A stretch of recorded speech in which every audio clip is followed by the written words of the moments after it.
The views and opinions expressed on this program are solely those of the participants and do not necessarily reflect those of the Del Mar TV Foundation or the City of Del Mar.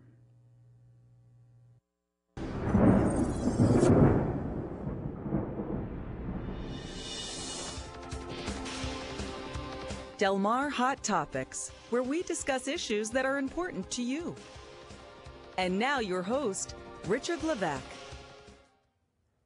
We're a nation built on mobility, but sometimes the infrastructure meant to help us trips us up. If you're terrorized by traffic, you won't want to miss Hot Topics. I'm your host, Richard Levesque.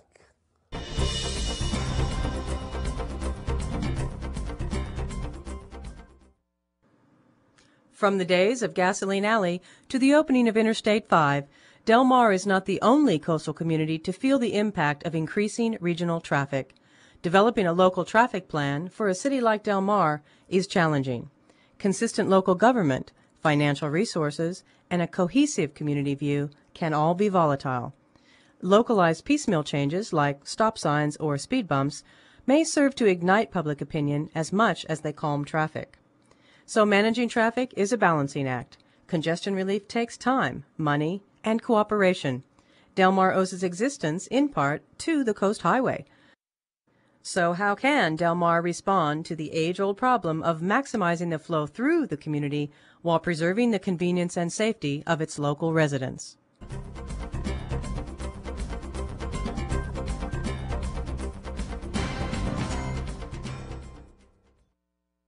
With me to discuss the terror of traffic are Alan Kossup, the director of the I-5 corridor for Caltrans, John Kerridge, local Del Mar resident, and Dick Murray, a resident of Stratford Court. Why is traffic such a hot topic? Who'd like to try that? I suppose what makes it a hot topic in Del Mar is because of the intimate coexistence of the traffic, particularly commuter traffic, with residential neighborhoods. And the problem is that most attempts to deal with the congestion on Camino del Mar, of commuter traffic in the rush hour, invariably causes spillover of traffic out into residential neighborhoods and causing problems there that a residential neighborhood should not have to put up with. And my own personal view is that the city needs to develop a plan for controlling the traffic through Camino del Mar in such a way that it does not impact the residential neighborhoods. Is that possible? Oh, I think it's probably possible. Whether it can be implemented and be successful is doubtful. We're in a growing era. We'll have, according to Caltrans, 1 million more people within the next few years, and the traffic will obviously just keep going. We discussed one solution outside the meeting here earlier. Once you get gasoline up above $5 or $10 a gallon, the traffic will obviously diminish. We hope that doesn't happen to be the answer to our problem, but we're going to live with this for a long time, and it's not going to get easier. So you don't think we can really solve the problem effectively? What's Caltrans trying to do about it? Well, I think one of the things that you're seeing is a combination of not have a significant growth in the region. If you look at the 5805 interchange, 70,000 people went through there in 1970. We're up to 275,000 now. We're anticipating 435,000. There's not a whole, they don't all fit in that facility. And much like in other regions where we have parallel arterials, place for them to spill over, we don't have that in San Diego because of the topography, because of the lagoons, because of community land use decisions. And so, you know, the best we can really do is expand the facility. We're looking at what we're calling managed lanes, but it needs to be more than just a freeway solution. We're not going to solve it just by widening I-5. Now, local residents are hopping mad about traffic. And is the city just responding to the squeaky wheel? Whoever squeaks, then the city changes the rule? Is that the way to go? I don't think it is the way to go, no. And I think piecemeal solutions of the kind that you're talking about are sort of momentarily satisfying. One feels one has accomplished something if you get a stop sign put in where you felt that one was needed, or a speed bump. But they're really not addressing the root of the problem. And to get back to what I was saying a few moments ago, I think the traffic problems in Del Mar can be considerably improved. They can't be eliminated this way, but they can be considerably improved just by throttling in some way. I can get into the details if you're interested. Particularly the commuter traffic that comes through our city in the morning and then again in the evening. There are two problems with this commuter traffic. One is just the fact that it's there, it's polluting our environment, it's making it difficult for us to cross the road.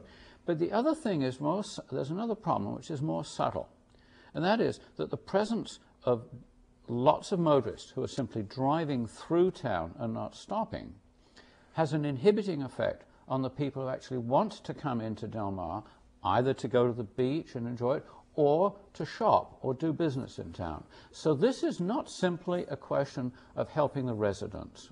Well, let's take a look, because there's a local resident who has an opinion that it's more than just traffic. It's about more than just traffic. Let's hear them out.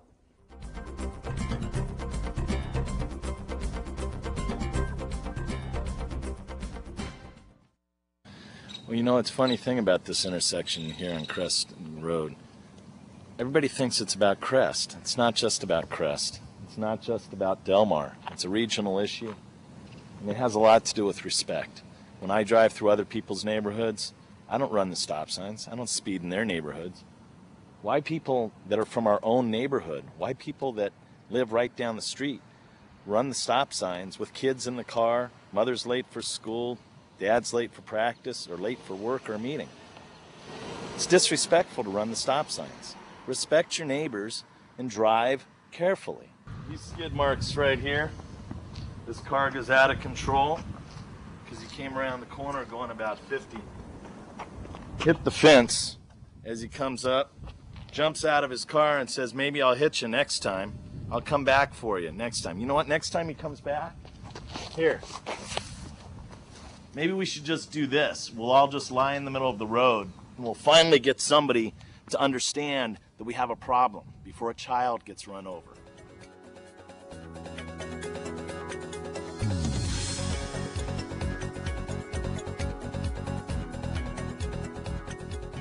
Is it about respect? Is that the... I think he has a good point there on respect, but I think obviously it's over-dramatized in that little clip you just showed. And the people on Crest, as we've heard, are very vocal about their problem. And, you know, we can attack it one street at a time, which we have been attempting to do, but I feel that we need to really open our minds up a little bit to the entire area. Our main thoroughfare is obviously Camino Del Mar, and we stop people constantly on it. And if you want people to flow through town, because the water will, like traffic, find its best flow area, you should potentially, experimentally at first, try pulsing the traffic through town, and therefore getting more of it out of town in a hurry.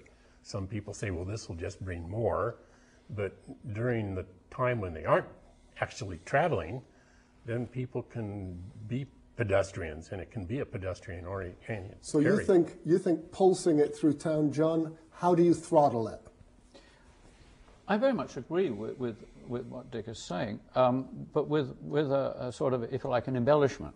Pulsing it through town is definitely a major part of the solution, but it's not the entirety.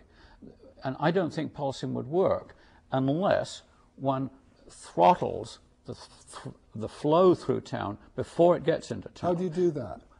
Traffic lights. You control the duration of the green with respect to the red, and that way you can essentially say, we are going to let so many cars through per minute at this particular time of the day, and we can then, by synchronizing the lights through town, this only works in one direction at one time, obviously, but that's fine because that's the kind of flow we have to deal with.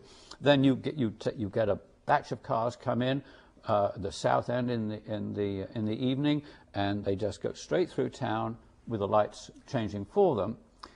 The important thing here being that although they take, and this is really an important point to make, just because they take less time to be within Del Mar doesn't mean they're going faster. Mm-hmm. Their actual speed on the ground can be controlled by the synchronization of the lights. If the lights are set to go for, let's say, 25 miles an hour, then it doesn't behoove them anything to do 40, because they'll simply arrive at a red light instead of a green one. But that's the way to move them through. But that's only part. That also is only part of the problem. A major part of the problem is to do this controlling in such a way as to deter a significant fraction of the commuters. Raise the pain level to a point where they really would rather be a guest of Alan on I-5 rather than a guest of us on Camino del Mar. So, Alan, is that a reasonable solution? I think many of the things you're talking about, we look at doing on our facilities as well to try to get the most out of our facility as possible and to try to maximize the throughput through there. Our ramp meters do much of the same thing that you're talking about. But, we do need to look at it from the regional facility. It's taking, on average, sometimes between 30 and 60 minutes more than what it would take at 60 miles an hour to go through I-5. So there's quite a significant threshold that we're going to have to overcome, or you're going to have to overcome, and then you need to understand where we're chasing those traffic. If they're not going on I-5, they're not going in Del Mar, they're going somewhere else. They may be impacting other cities and things that we need to think about. Well, I absolutely agree with that, the importance of that last point, that one needs to, it's not enough just to solve a problem here, solve a congestion here or a speeding problem here, if that problem simply goes away, leaves there and goes and plagues somebody else, another community or another street or another neighborhood. So I completely agree with you. And I probably don't need to tell you, but maybe I should spell out more generally that I don't pretend at this point to have a magic formula for this, that we apply this and all our problems are solved. It will require experimentation, juggling with it. John, let's hear what another resident has to say about the problem in her neighborhood.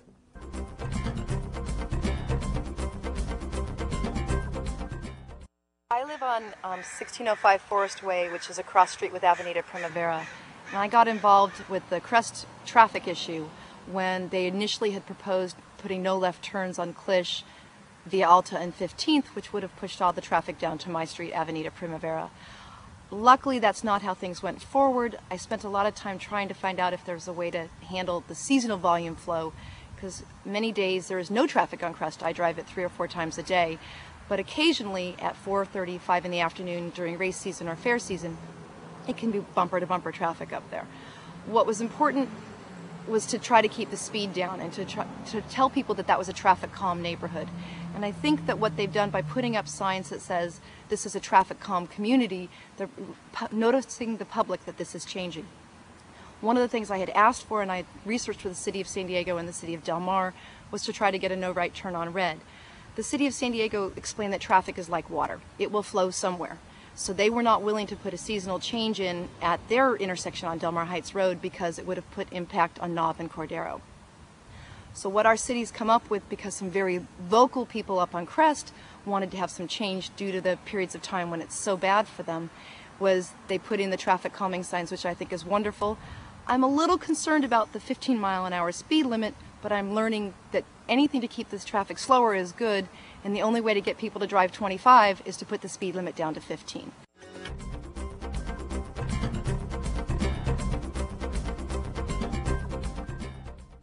Sounds like doing it in a piecemeal fashion isn't going to work. What do you think? I would like to jump in and say something I think is really, she mentioned in the clip you just showed, is really critical. That is that we do have a problem, but that problem is transitory. It's normally Friday afternoons for an hour, hour and a half. Some other days during the week, maybe in the evening. And for us to do things on a piecemeal basis, more stop signs or one-way streets forces people like me that live here that want to drive to the post office from the south end of town to go through hoops that I have to do, if you will, 24 hours a day, 7 days a week for the other people who are worried about the hour and a half. And I think we ought to keep that in mind, that we don't want to do numbers on ourselves. And we're capable of doing that. I think one of the things that also points out is what you're dealing with here, we deal with on a regional perspective all of the time in terms of the trade-offs between impacts to communities and traffic. And we have lots of examples throughout the region where cities and communities have taken out arterials and just deleted them because they didn't want the impact to their communities. And what all that did was it forced all the traffic and overloaded everything else. And so we run out of fewer and fewer options of how to move people.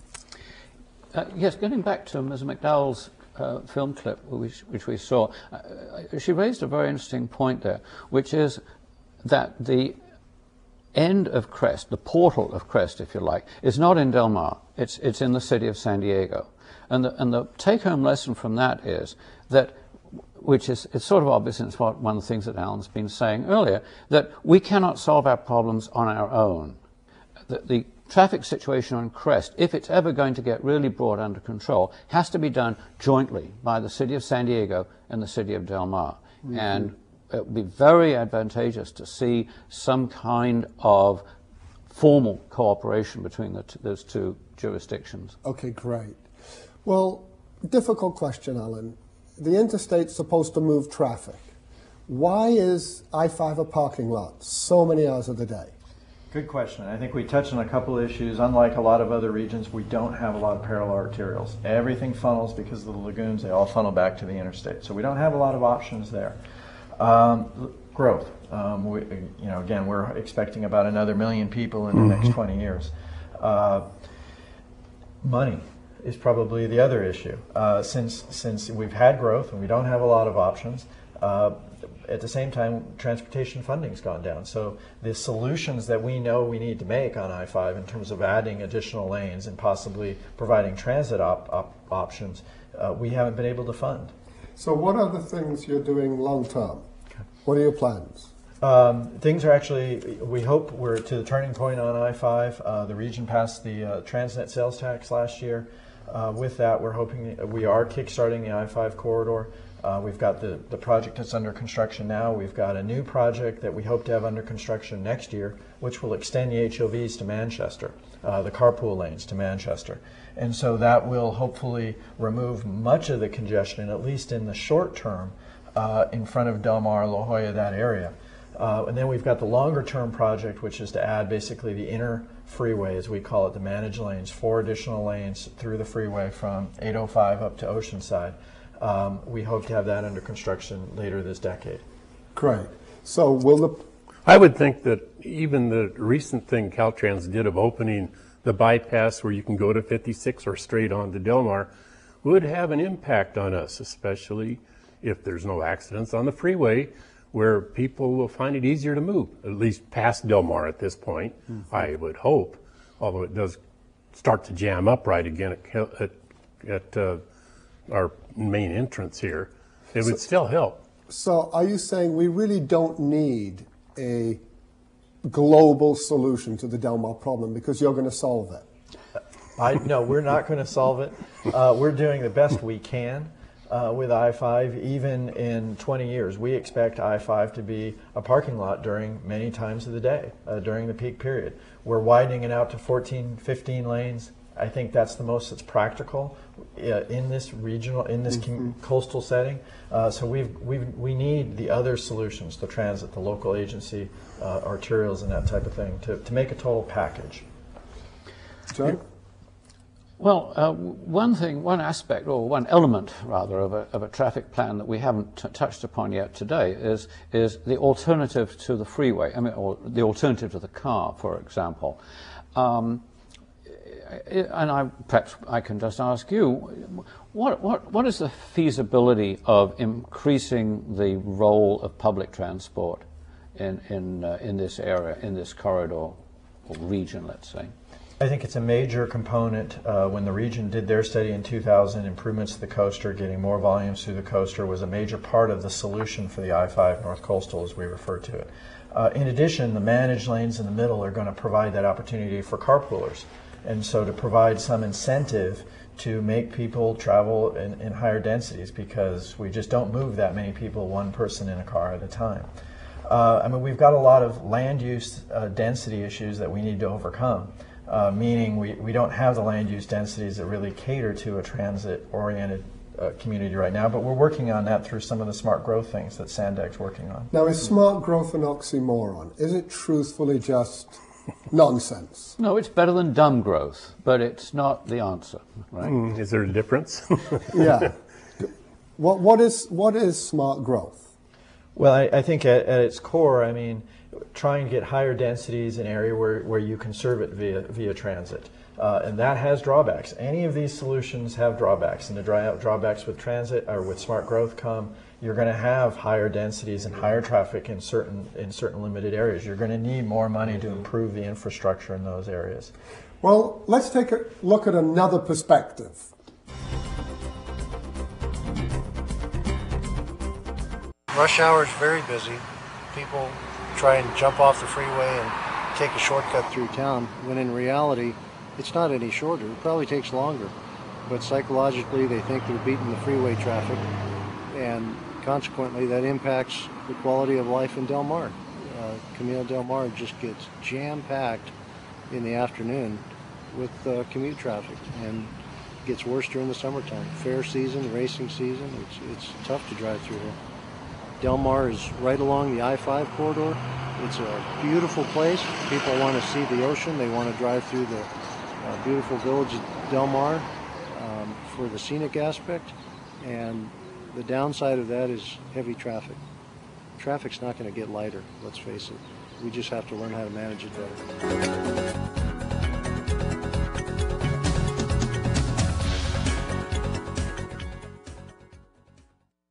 I'm the moderator and I should be impartial, but I am mad. That policeman gives my client tickets because I'm on 9th Street and they get caught in that new rule that you can't turn left onto 9th. Even though I'm in a commercial district, I pay taxes on my building and I pay taxes as a psychologist. So the piecemeal way does not work for me. Talk about it again so I can feel better. One of the things that comes to mind is the policeman. And we spend in the city of Del Mar an immense amount of money for the sheriffs that come here. And we only have maybe 2.5, or 3.5 in the summer maybe. And with overhead and all their expenses, policemen cost us a couple $100,000 a piece, 8 hours a day with a car, 5 days a week. So I have attempted through the city manager and other people to try to get a consortium together consisting of Solana Beach and Encinitas and us to form a police department. That seems like a wild idea to most people. Oh, it can't be done. But how will that help the traffic problem or my problem? If you had more policemen, the calming effect is amazing. Even an empty police car has a calming effect on traffic, which is one of the things that people want. They want pedestrian-oriented calming effects. I just don't want to have us put in things that calm us 24 hours a day, 7 days a week, because I happen to live here. Now, I don't want to live with all that. And makes your life miserable. Miserable. John? No, Dick has raised a very good point, which we I think tended to overlook in this discussion so far, and that is if you like, the palliative effect of money. And you're arguing basically that we should make our tax dollars go further as far as law enforcement is concerned. I think that's a very important idea.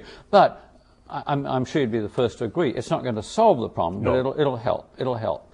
And it's stupid to have laws, traffic laws on the books that are not being enforced. And in order to get them enforced, you have to have police there to do the enforcing. So I think that's I hope you explore that option further. It's intriguing. I'll keep pushing. But people like myself get really mad, or like TPAT clearly are angry. Do you yourselves find other residents who are angry about the traffic? My experience, because I live south of 4th Street on Stratford Court, is that the people I know only get mad if they find it's very, very difficult to get down to the post office or downtown. And so they get mad when traffic's bad, that hour and a half on Friday afternoons. But the rest of the time, no, hardly any discussion. So now, are you finding it difficult to do the I-5 expansion because of people's environmental concerns? It's certainly an issue. I mean, we recognize that I-5 is the gateway to San Diego. And as such, it's very important to the region that we do it right. And we're looking for ways to do it right and to improve on what we did the first time when we did it in the 70s and the 60s. So I think we're looking at that. But on any of transportation facilities, that is one of the longest things that it takes us to do, is to get consensus.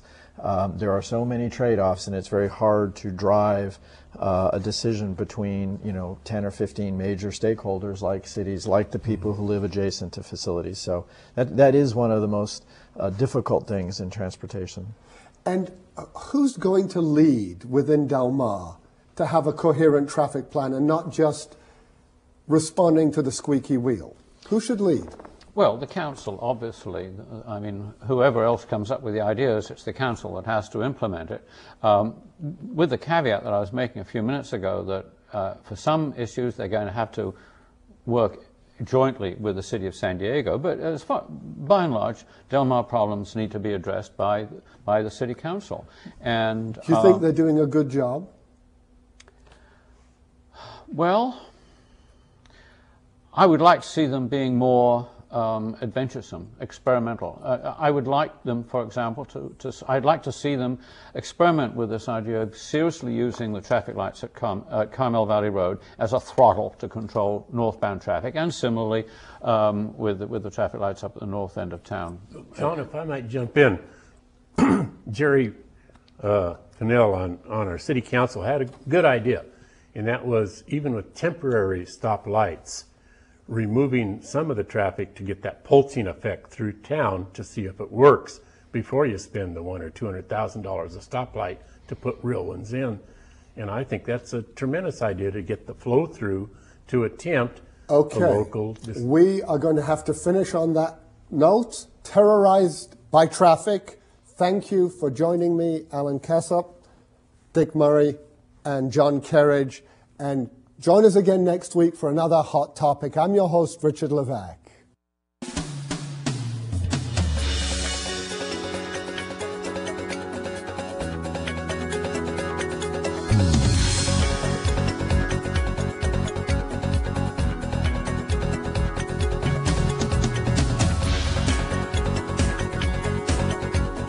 Copies of this program are available from the Del Mar Library at 1309 Camino Del Mar. This program is a production of the Del Mar Television Foundation. Questions or comments, email hottopics@delmartv.com.